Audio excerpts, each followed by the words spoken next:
Hello guys, it's me and Marikit and welcome to my channel. Oy, guys, oh my god, kakatapos ko lang maligo ha.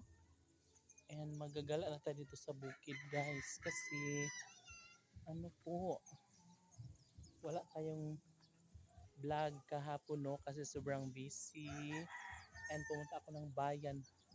Wala, sementado na pala dyan. Kaya ngayon ako nagkaroon ng time. Yun nga lang kasi umuulan siya kanina kaya medyo basa.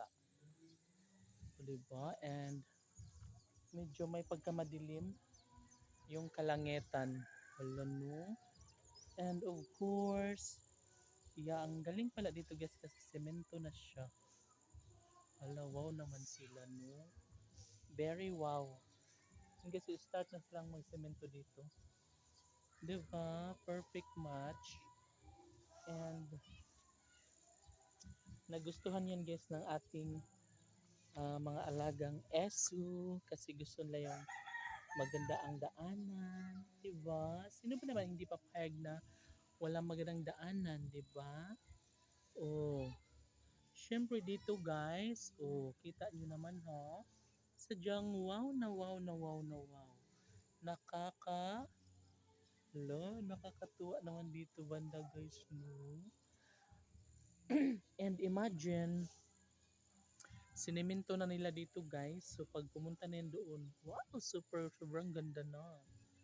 And yeah, para hindi na maputik no, para kahit naulan, kahit ano ay makakapasok ang mga pedicab galing sa labas.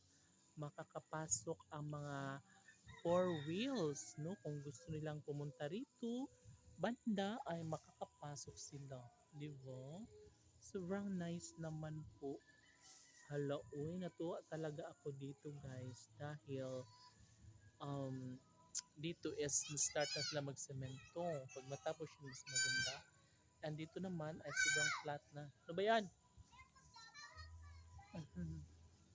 Oo, so maya maya guys ay pupunta tayo doon no sa unahan kasi ano, kaso lang mahirap